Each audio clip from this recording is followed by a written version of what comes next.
Kunj Bihari Jai Radha Madhav Hari Jai Gopi Jan Vallabh Girivardhari Jai Gopi Jan Hari Yashodanandan Vraj Jan Ranjan Yashodanandan Jan Yamuna Tirah वनचारी Yamuna Yamuna Tirah वनचारी Yamuna Tirah Hari Hare Krishna Krishna Krishna Hare Hare Hare Ram Ram Ram Hare Hare Hare Krishna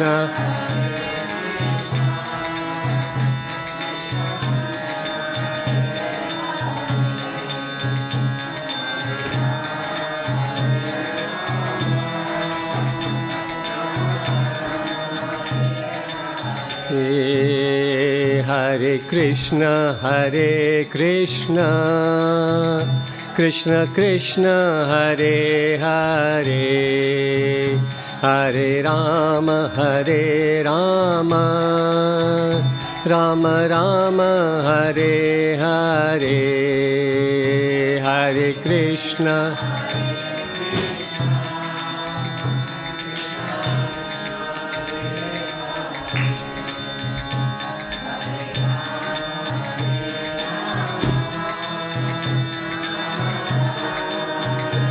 Hare Hare Krishna Krishna Krishna Hare Hare Hare Ram Ram Ram Hare Hare Hare Krishna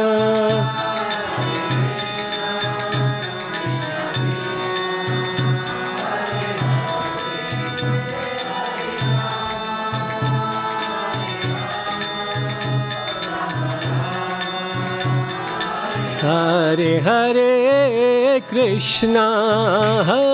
Krishna Krishna Krishna Hare Hare Hare Ram Ram Ram Hare Hare Hare Krishna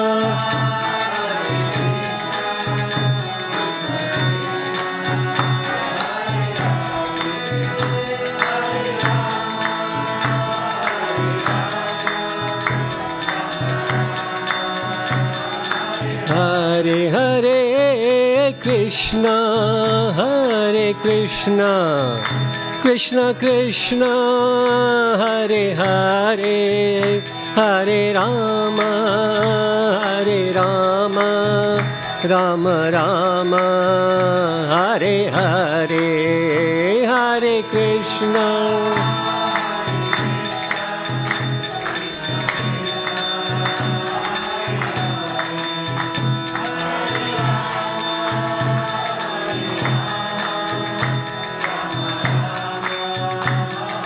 Hare Jai Radha Gokul Nand Radhe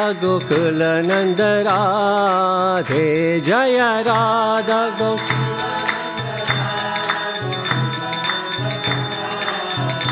Jai Sitaram Lakshman Hanuman Jai Sitaram Lakshman Hanuman Jai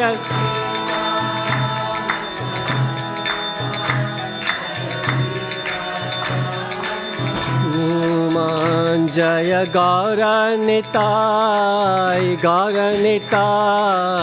Gaur Nitai Jai Gaur Nitai Jai Gaur Nitai Gauranitai Jaya Jaya Prabhupada Prabhupada Prabhupada Jaya Jaya Prabhupada Jaya Jaya Prabhupada Prabhupada Prabhupada Jaya Jaya Prabhupada Shri Shri Radha Gokulanand Bhagwan ki jai Shri Shri Sitaram Lakshman Hanuman ki jai Shri Shri Gauranitai ki jai Jagat Guru Srila Prabhupada ki jai Nitai Gaur Premanande Hari Hari Bol Hare Krishna Hare Krishna. So welcome all on this cold Sunday evening. Thank you for making your way to the temple.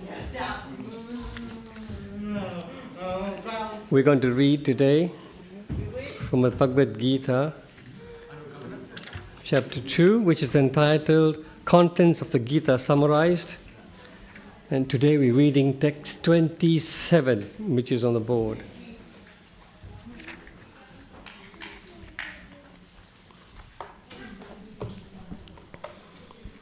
Before we recite the shloka, I'll just chant some Mangala prayers, Mangala Bhajacharan. Om Ajnanatimirandasya Jnananjana Shalakaya Chakshurunmilitam Yena Tasmai Shri Gurave Namaha Shri Chaitanya Manobhishtam Sthapitam Yena Bhutale Swayam Rupa Kadamahyam Dadati Swapadantikam Vandeham Shri Guru Shri Yuttapadakamalam Shri Gurum Vaishnavamsha Shri Rupam Sagrajatam Sahagana Raghunathan Mitam Tam Sajivam Sadavaitam Savadutam Parijana Sahitam Krishna Chaitanya Devam Shri Radha Krishna Patan Sahagana Lalita Shri Vishakhan Smitavsha He Krishna Karuna Sindho Dina Bandho Jagat Pate Gopesha Gopika Kanta Radha Kanta Namostute Tapta Kanchana Gaurangi Radhe Vrindavaneshwari Vrishabhanu Sute Devi Pranamami Hari Priye Vancha Kalpa Tarubhyascha Kripa Sindhubhya evacha Patitanam Pavanebhyo Vaishnavebhyo Namo Namaha Shri Krishna Chaitanya Prabhu Nityananda Shri Advaita Gadadhar Shivasadi Gaura Bhakta Vrinda Hare Krishna Krishna Krishna Hare Hare Hare Rama Rama Rama Hare Hare Hare Krishna Krishna Krishna Hare Hare Hare Rama Rama Rama Hare Hare Hare Krishna Krishna Krishna Hare Hare Hare Rama Rama Rama Hare Hare Shapopad ki jai Mukam karoti vachalam pangum langayata girim yatkapatamaham mande Shri Gurum Dinataranam Namo Om Vishnu Padaya Krishna Prishthaya Bhutale Srimate Bhakti Charu Swaminati Namine Snigdha Cheta Supraneta Vagmi Namcha Rasaputam Prabhupada Prana Naumi Bhakti Charu Padam Namo Om Vishnu Padaya Krishna Prishthaya Bhutale Srimate Bhaktivedanta Swaminati Namine Namaste Sarasvate Deve Gauravani Pacharine Nirbhishesha Shunyavadi Pashate Disatarine Prabhupada ki jai. So the verse is on the screens, and it's verse 27 from the second chapter. So before we recite the verse, just some background. So in the first chapter of the Bhagavad Gita, Arjuna, this is the scene, of course, on the battlefield of Kurukshetra. Arjuna and Krishna are talking on the chariot. Arjuna, of course, is ready for the battle, but just at the last moment, he starts to have second thoughts. So he said to Krishna, please take the chariot in the middle of the two armies. I want to observe who's there, come to fight with us. So Krishna takes the chariot in front, in between the armies, and then Arjuna, when he sees who's in front of him, he starts to quiver. He's thinking, how can I do this? How can I fight? And he gives, in that first chapter, Arjuna gives so many reasons to Krishna why he shouldn't fight. And one of the reasons he gives is by killing all these people, by killing my cousins, my uncles, my grandfather, my teachers, by killing all these people, we will incur sin and we'll have to suffer for the sin. He says that the Kauravas, they're my cousins and they may be the aggressors. But then if we also become aggressors, then what is the difference between them and us? So, seemingly really, really strong arguments that he's putting forward about not having to have this war. Krishna patiently hears. He doesn't say a word. In actually the whole of first chapter, Krishna doesn't say a word. Then in the second chapter, again in the beginning, Arjuna is still making some other excuses why he shouldn't fight. And then Krishna, Arjuna then says to Krishna, look, I've given you all the reasons why I don't want to fight, but I'm still confused. I don't know what to do, really. He says, oh Krishna, this is in the sixth chapter. Oh Krishna, sixth text. Oh Krishna, I do not know what is better for me. I see that the sons of Dhritarashtra are standing before me, but whether I should conquer them or be conquered by them, I do not know. And then in the 7th verse, he actually surrenders to Krishna. When we are confused about some situation in life, we have to take shelter. We have to take some advice from somebody who's experienced, who's elderly. So we have to take shelter. So here, Arjuna now decides that enough with the arguments, I'll now take shelter. And he says to Krishna, Karpanya dosho pahata svabhava prichhami tvam brahma samudacheta yachreyashan nishchitam bruhi tanme shishyasteham sadimam tvam papannam. He says, now I'm confused about my duty. I don't know what to do.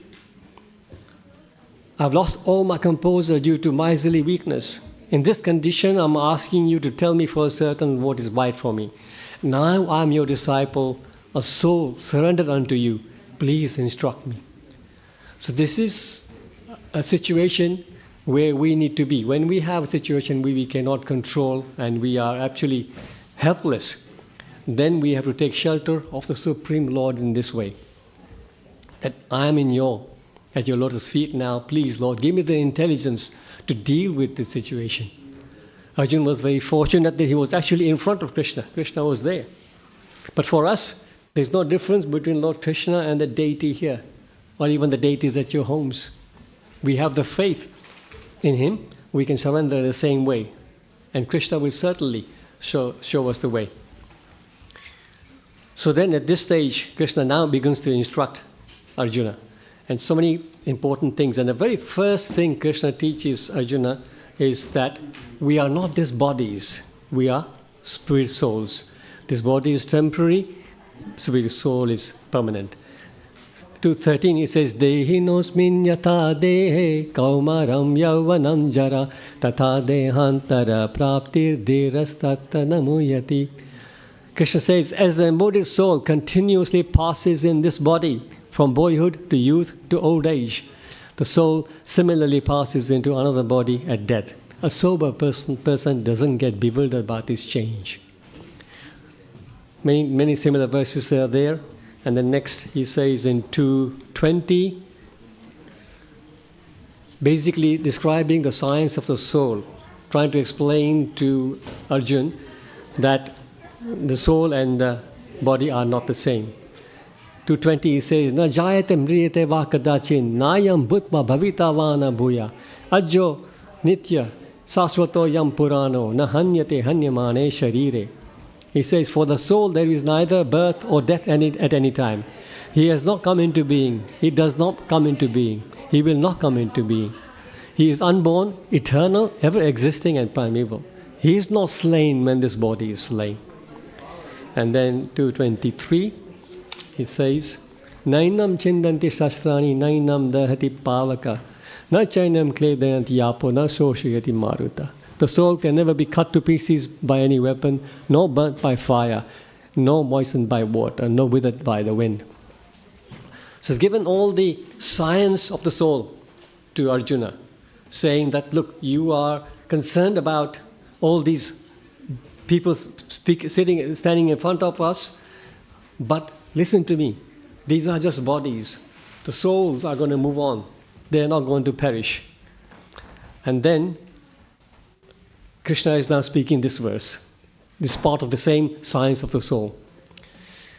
So we'll repeat this verse. Jatasya hi dhruvo mrityur. Can you all repeat with this? You can read. Hi dhruvo mrityur dhruvam janma mrityasya cha. Tasmad apariharyerthe Nvatam shochitam arhasi.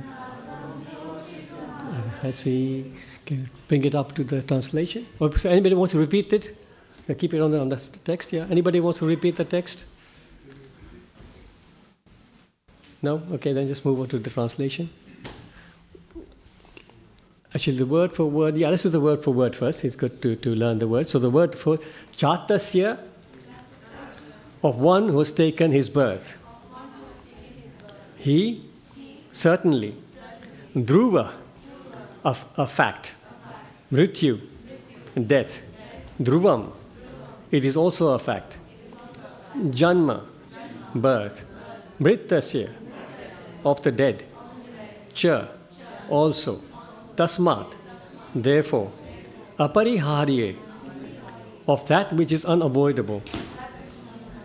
Arthe, in the matter. Na, do not. Tvam, you. Shochitum, to lament. Arhasi, deserve. Translation and purport by Srila Prabhupada ki jai. One who's taken his birth is sure to die, and after death, one is sure to take birth again. Therefore, in the unavoidable discharge of your duty, you should not lament. And Prabhupada explains the purport, in the purport he expands on this verse very nicely. I read that purport. Yes, one has to take birth according to one's activities of life. And after finishing one term of activities, one has to die and to take birth for the next. In this way, one is going through this one cycle of birth and death after another without liberation. This cycle of birth and death does not, however, support unnecessary murder, slaughter, or war. But at the same time, violence and war are inevitable factors in human society for keeping law and order. The battle of Kurukshetra, being the will of the Supreme, was an inevitable event. And to fight for the right cause is a duty of a Kshatriya. Why should he be afraid or aggrieved at the death of his relatives, since he was discharging his proper duty? He did not deserve to break the law, thereby becoming subjected to the reactions of the sinful acts, of which he was so afraid. By avoiding the discharge of his proper duty, he would not be able to stop the death of his relatives, and he would be degraded due to his selection of the wrong path of action. Srila Prabhupada ki jai. So you can see that Krishna is explaining in a few verses, in text 31, Krishna says to Arjuna that considering your specific duty as a Kshatriya, Arjuna is a Kshatriya, And a Kshatriya's duty is to protect the citizens and to protect righteousness.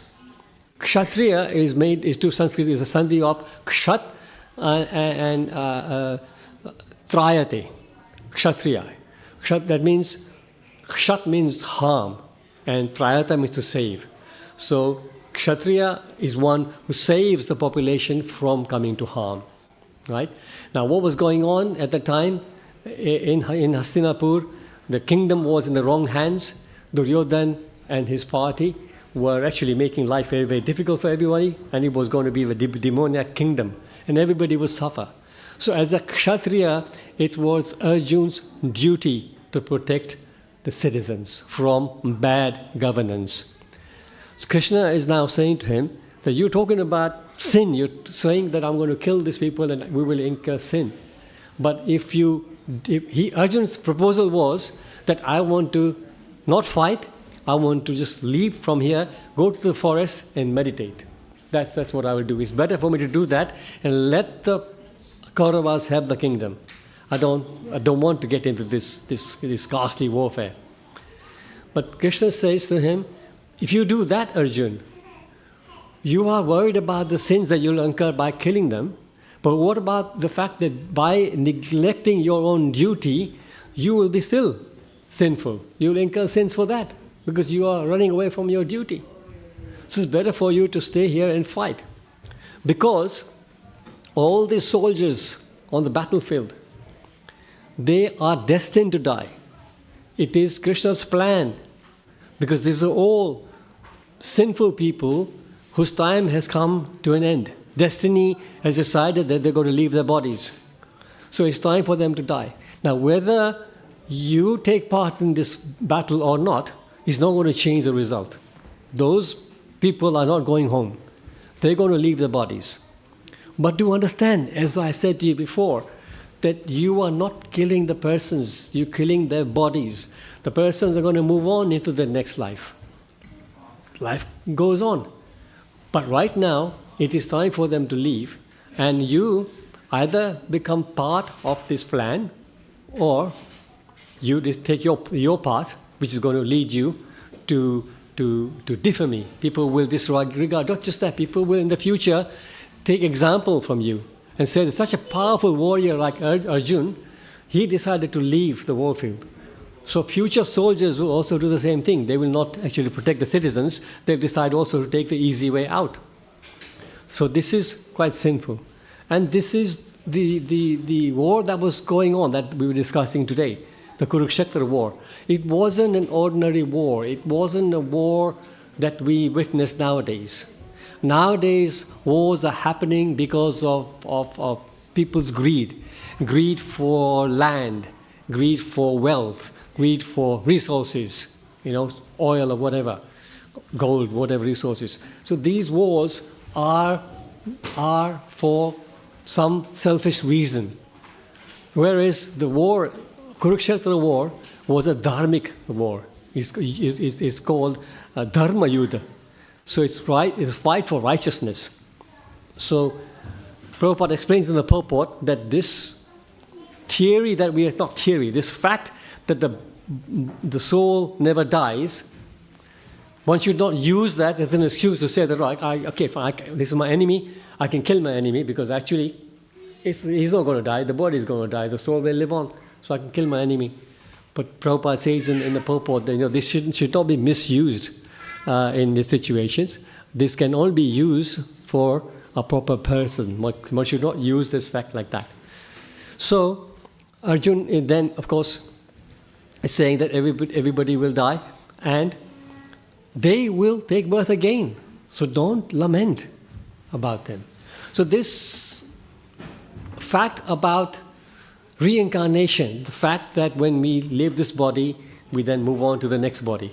This, for all the Eastern belief systems, is our cornerstone. Everything depends on that, actually. All our belief system rests on this fact that the soul is immortal, right?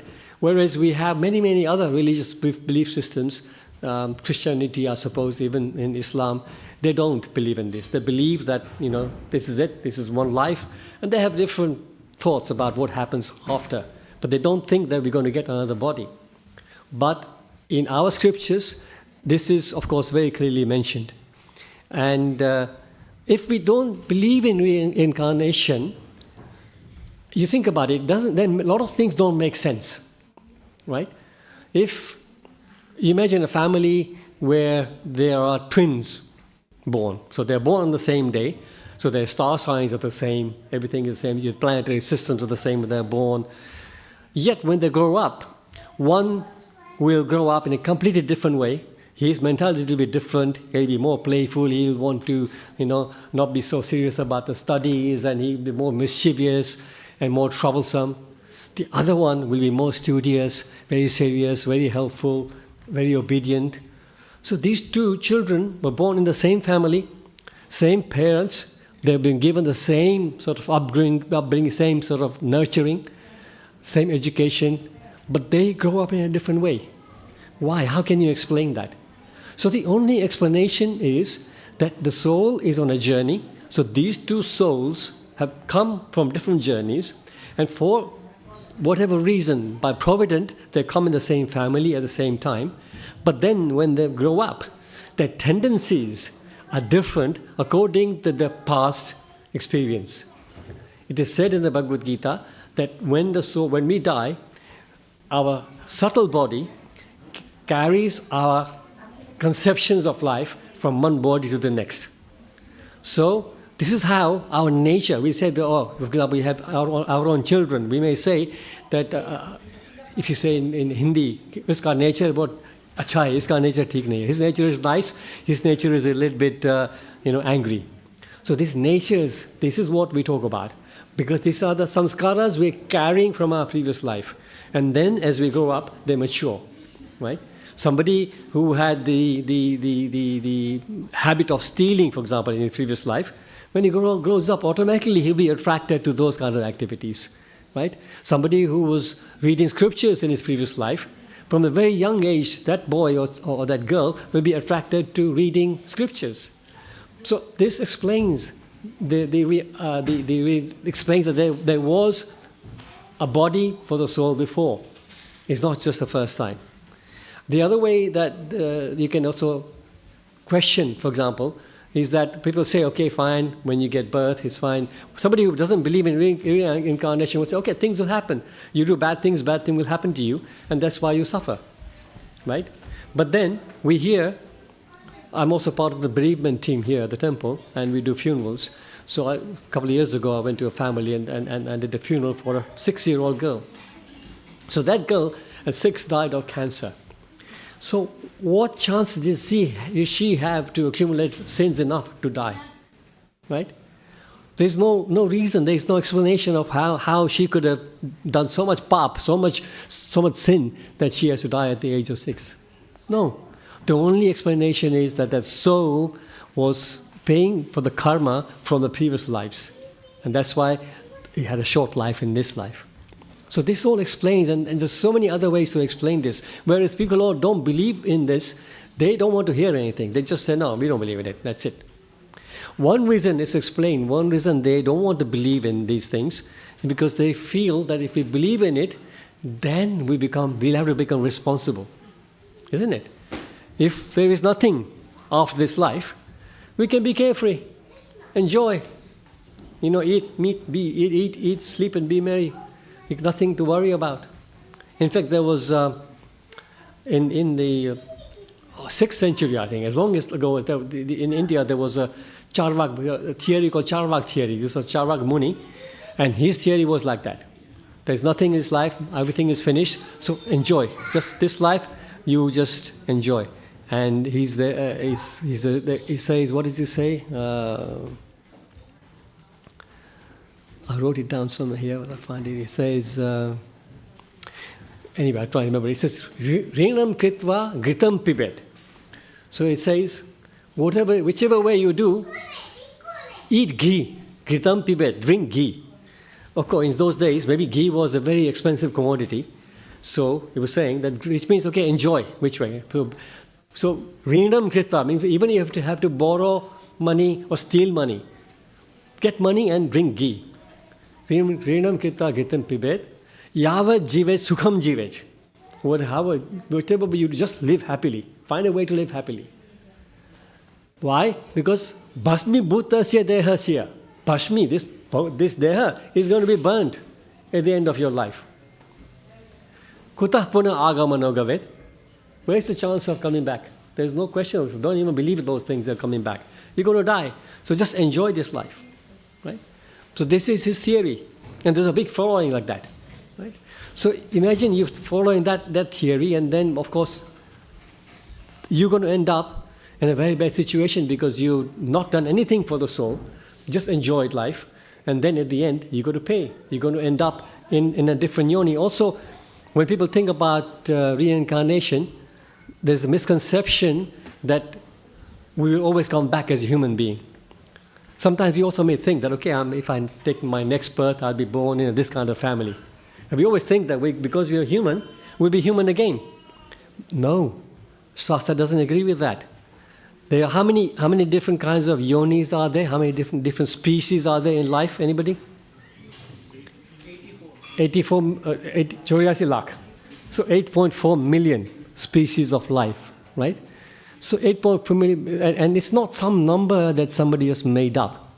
In the Vishnu Purana, it says, Jalaja nava lakshani, sthavara laksha vimsati, krimyo rudra sankhyaga, pakshinam dasa lakshanam, timsha lakshani pasava, chatur lakshani manasa.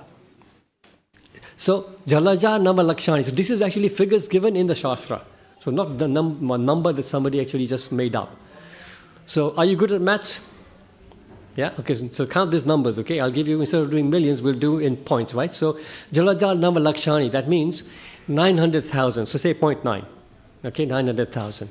So there are 900,000 Jalaja, 900,000 types of different species of life in the water.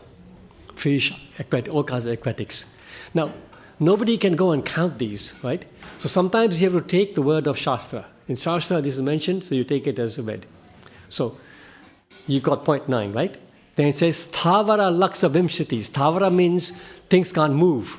So trees and plants like that. Those are 2 million.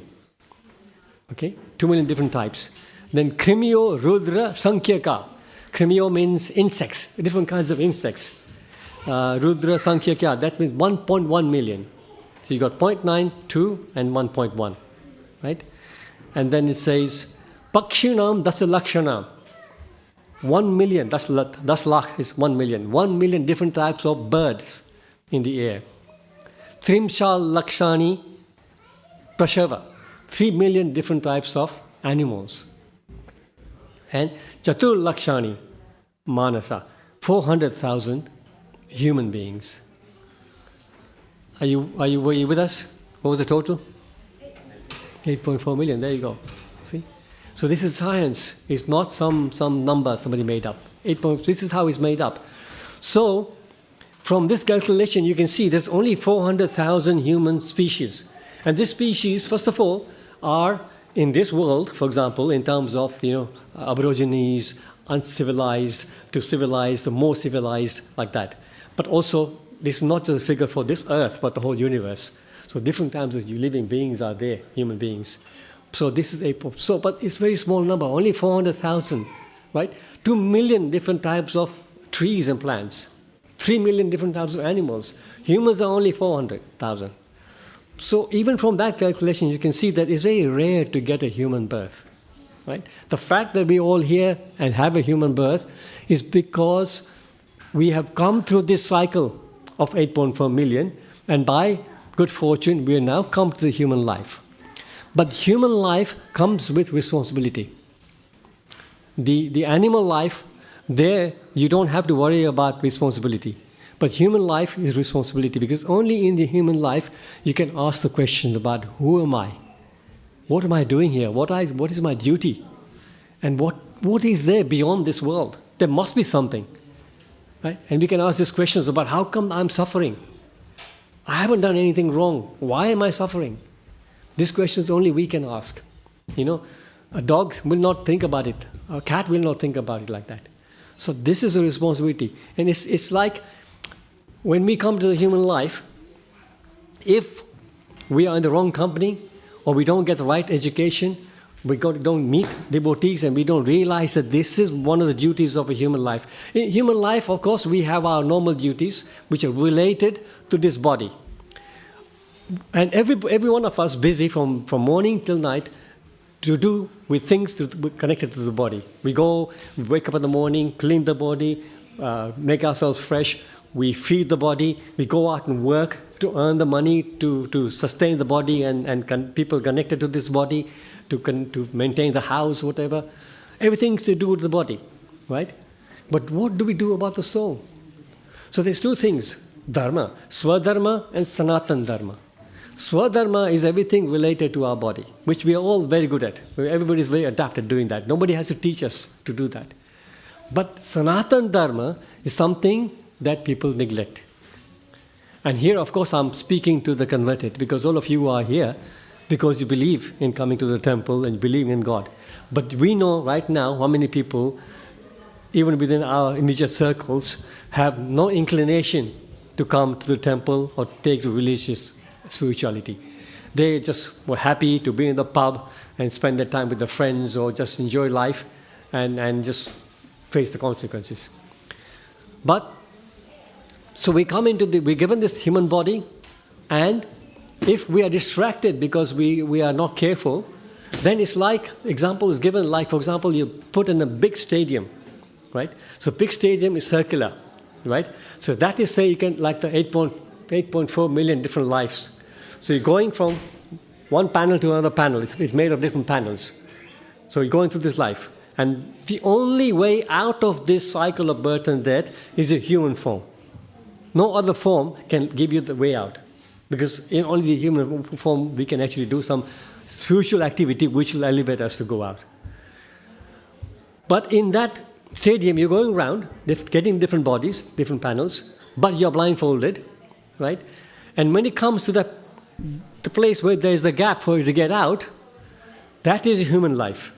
But you're distracted. So like that, the example that I'm giving, you're touching the walls and coming, looking for that space to go out. But at the time when you are walking sideways and you come to that space, you are distracted.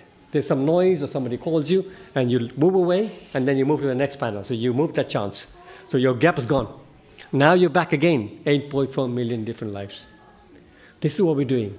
So if we don't take advantage of this human life, then we are in trouble, because we're going to be back on this long, long journey and go round and round in circles. What kind of body we get depends on our activities. Bhagavatam, Bhagavatam 31, text 1, Shri Bhagavan Vacha, Karmana Daiva Netrana Jantu Deha Papataye. It's a Karmana Deva Netrana. According to the system that's been set up by Providence, by Krishna, and by our activity, we will be given a birth, suitable birth, next time round. So, Yam yam swaram bhavam tajatyante kalavam tam tam evaiti konteya sada tad bhava bhavita. So it says, at the end of life, whatever thoughts we have, whatever we are focused in, that kind of body we will get. Right? So, the example is given by this wonderful story of Bharat Maharaj in the Bhagavatam. Bharat Maharaj was a very, very powerful king. He had a big kingdom, but still, at the young age, he decided that, fine, I want to now leave my kingdom and go and meditate, so that at the final days of my life, I can focus on the Supreme Lord and make success of this human birth. Bharat Maharaj was well aware of the fact that this is rare and this is an opportunity. He did not wait to waste his time, even with his kingdom. He was willing to give up all his luxuries, all his wealth, to make sure that he makes success of this life. So he went to the forest alone and was meditating, right? One day, what happened was, he was by the side of a river, and he saw a deer, a mother deer who was pregnant. And she was about to cross the river, and there was a tiger in the woods, and the tiger roared really loudly. So this mother deer got scared. She jumped into the river, tried to desperately go to the other side to save herself. In the meantime, because of the strain, she gave birth to the baby deer, to the fawn in the water. And she swam away, but the baby deer was being pulled or dragged away by the current. So Bharat Maharaj, of course, he was a pious person, so he was very, very compassionate. So he dived in and saved the baby deer. So far, so good, right? If somebody's in trouble, you save them. So he then brought him to land, and then, of course, the baby has just been born. So who's going to look after it? So he had to look after the baby, because the mother went on the other side, because the trauma of the birth, of this kind of sort of untimely birth, she died on the other bank. So there was nobody to look after. So Bharat Maharaj, they started to look after this baby deer, which is still okay.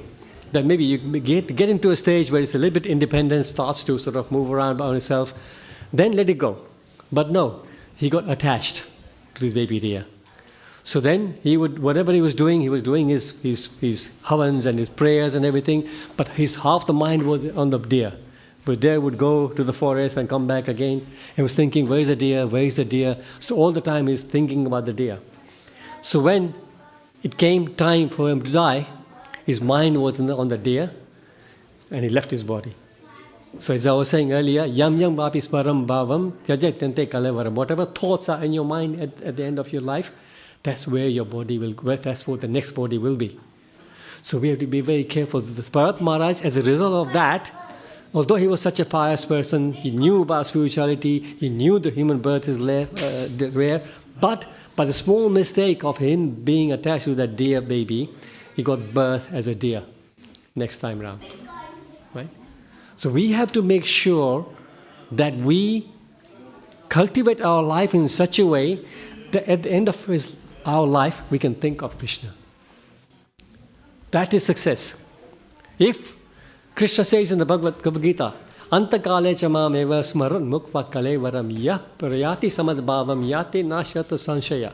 Krishna says, whoever at the end of this life gives up his body remembering me will come back to me.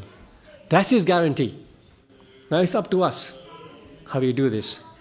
A friend of mine, a business partner of mine, he's a bit of a Gnostic. He doesn't believe in God so much and everything. And I was trying to preach to him like this. He says to me, okay, now you told me the secret. Don't worry, I'll just make sure at the end of life, I can do what I like now. I'll drink and eat and whatever. But when the time comes to that, I will remember what you told me, and I'll remember Krishna. But do you think it's going to be possible? Whatever, at the end of life, what's dearest to us will be there. We think about our children, our wife, maybe our Lamborghini, whatever is close to our heart will come to us. Hi Krishna. So that will come to us. So we're not going to think of Krishna, frankly. But if you have spent your lifetime thinking about Krishna, chanting his names, reading about him, hearing about him, there is a small chance that we will remember him. That's why devotees, what do we do? Every day, Srila Prabhupada has given us instructions that we chant 16 rounds the Hare Krishna mantra. Hare Krishna, Krishna Krishna, Hare Hare, Hare Ram, Ram Ram, Hare Hare. 108 times makes one round, of course, right? So 16 times that. Takes it about 2 hours. So at least 2 hours a day, we're chanting the names of the Lord, focusing on the names of the Lord, thinking about the Lord.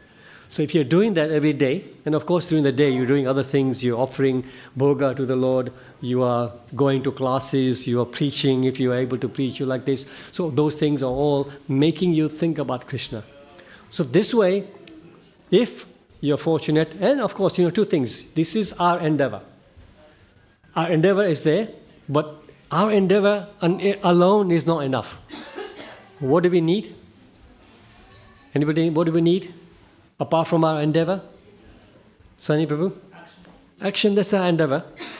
We need mercy. We need mercy of the Lord and the mercy of the devotees. So when our endeavor and the mercy come together, that's success. So how do we get the mercy? Again, by keeping in contact with devotees, having association with devotees all the time, by doing service for the devotees. These are the activities that will keep us in good books of the devotees, and we will get their mercy. So this is what we need to learn from this particular text, that we have to get another body, and that body, what kind of body we get, is up to us. It's not what Krishna will give us. It's our decision. So actively we have to make endeavors in this life to find a situation where we can think of Krishna all the time. Otherwise, if you don't do this, there is no difference between the life of an animal and the life of a human. Because there's 4 things all living entities do. Ahara, Nidya, Bhaya. Ahara, Nidya, Bhaya, Maithun. Ahar means eating. Nidra, sleeping. Bhaya, defending. Maithun, procreating. These 4 things an ant will do, a human being will do, a demigod will do, Lord Brahma will do. Very common, right? But one extra thing, the responsibility that comes to the human being, is he will do spiritual activities. Because it is said that if you don't do that, and most of us, if you just do the 4 things, we look around us, 99.9% of the population is doing this. Ahara, Nidra, Bhaya, Maithun. Nothing to do with the spirit. In that case, it says in this verse, Ahara, Nidra, Bhaya, Maithunam cha samanam etad pashubhi naranam dharmo hi tesham adhiko vishesho dharme nahina pashubhi samana. So Ahara, Nidra, Bhaya, Maithun, these are the 4 activities which are saman, same between animals and humans. And dharma is the only thing that differentiates us from the animals. So dharma nahina, if our life is without dharma, then pashubhi samana, there is no difference between us and the animals. So we want to not be counted as animals. We want to be proper human beings, take the opportunity of this human birth, the developed consciousness that's been given to us, to do activities so that we can be connected to devotees and Krishna. Otherwise, there's a very famous Acharya in our Sampradaya called Narottam Das Thakur. His beautiful bhajan he sings. He says, Hari Hari Bifale Janama Goayanu. This is a Bengali bhajan. Hari Hari Bifale Jamana Goayanu. Manusya Janma Paya Radha Krishna na Bhajiya. Janiya Suniya Bishop Paya. He says that I've been given this human birth, but Manusya Janma Paya Radha Krishna Bhajiya. He says that despite having this human birth, I did not worship Radha and Krishna. So it's like knowingly I've taken poison. Vishakainu. I've taken poison by not doing this, wasting this thing. So death is inevitable. This change of body is inevitable. As the idiom goes, as sure as death. When somebody is sure about something, he says as sure as death. And I think it was Benjamin Franklin who said that there's only 2 certainties. In this world which is full of uncertainties, we don't know what's going to happen tomorrow. We don't even know whether we're going to get home or not. Maybe lots going to happen between the time and when time we go home. But one thing that's certain in life is death. But Benjamin Franklin says there are 2 things that are certain in life: death and taxes. Those we cannot avoid. So death is certain. One must always be ready. But we plan for a 2-week holiday. For example, you're going to go to Portugal or Spain on a 2-week holiday. We spend weeks preparing, right? We make sure we get our booking, we make our hotels sorted out, we've got our travel sorted out, any vaccinations or whatever. We do so many things to plan for those 2 weeks holiday. But the biggest journey we're going to take, our soul is going to take that huge journey from one body to the next, 0 preparation. We've got no preparation going on. which is a shame. And this is why, and this is explained in a portion in Mahabharata, where there's a Yaksha who's asking questions to Yudhishthira Maharaj.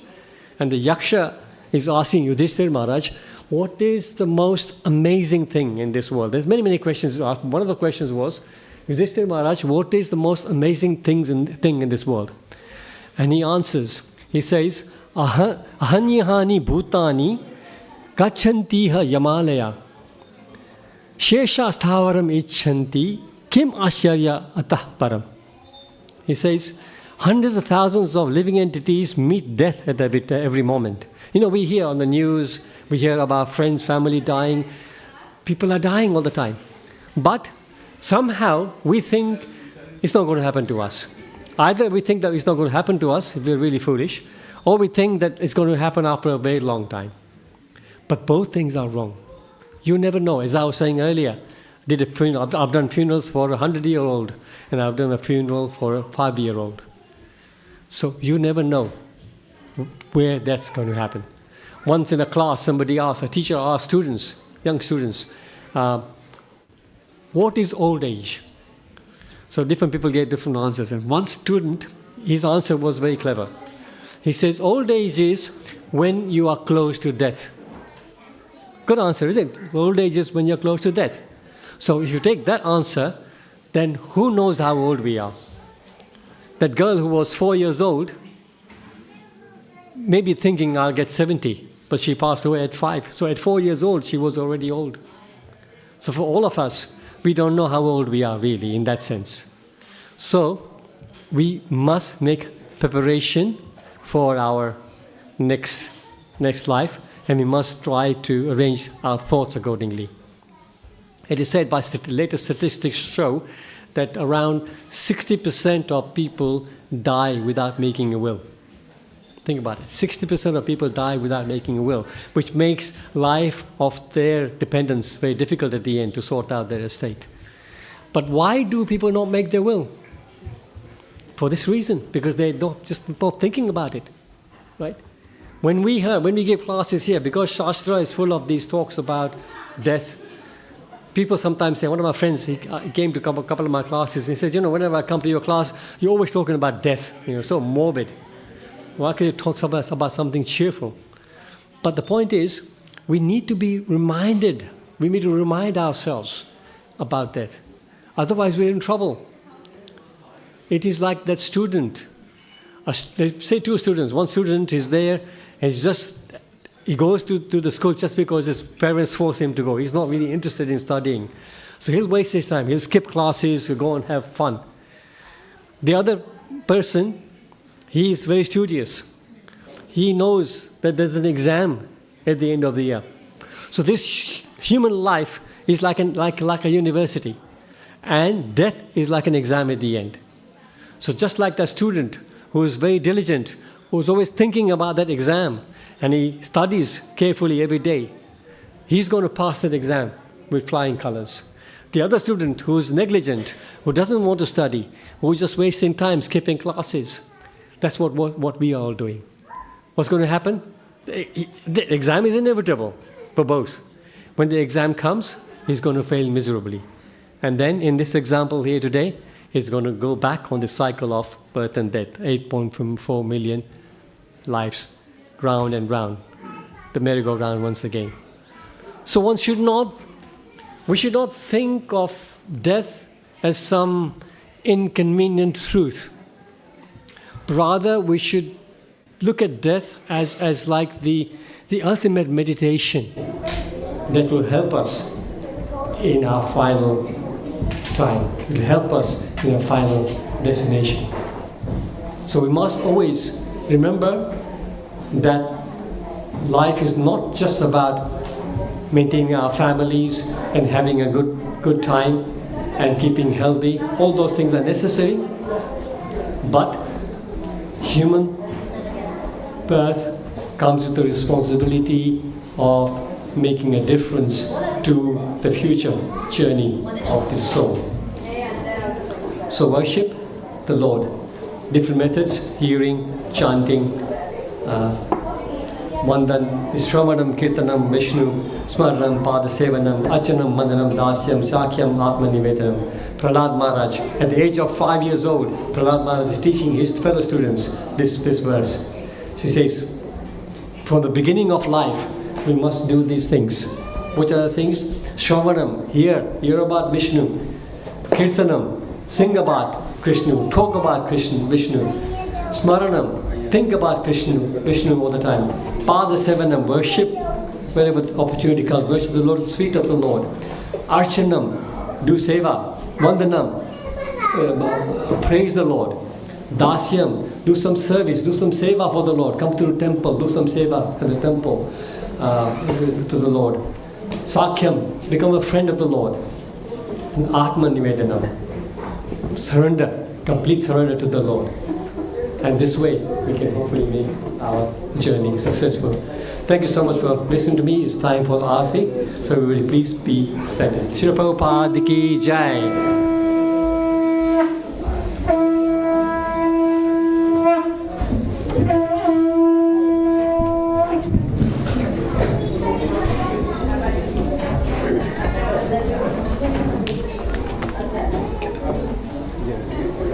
Hare Krishna.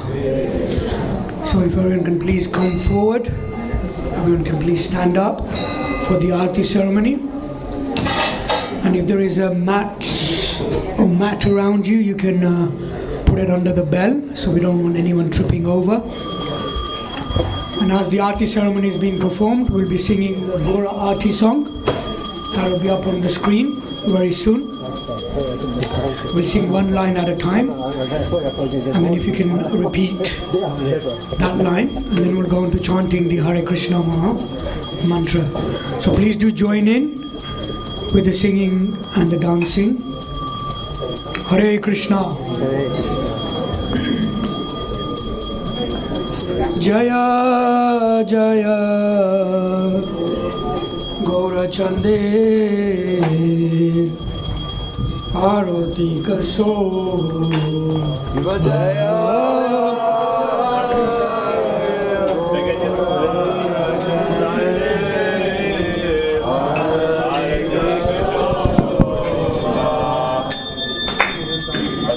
Jaya Jaya Gaura Chande Arati Kaso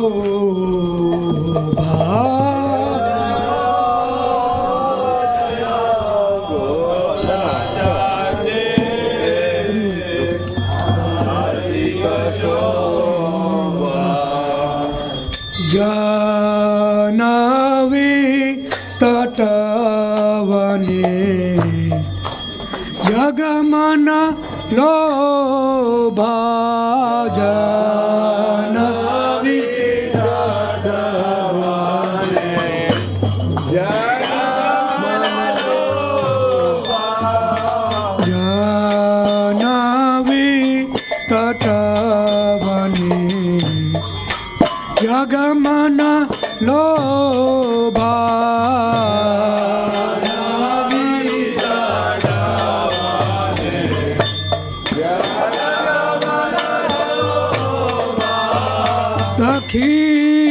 Dakhineni Tai Chan Bhame Gadadhara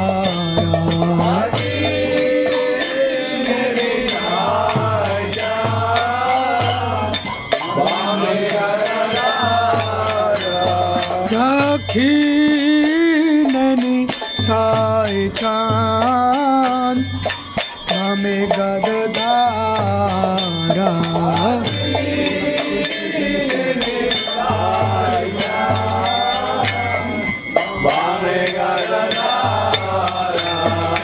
Nikaite Advaita Sini Vasa Chhatradhara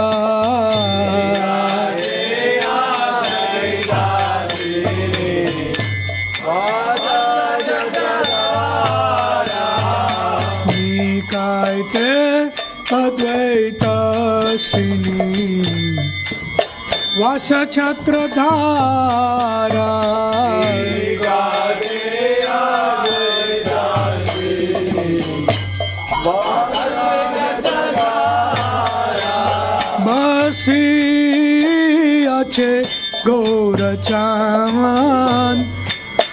નસીમસાને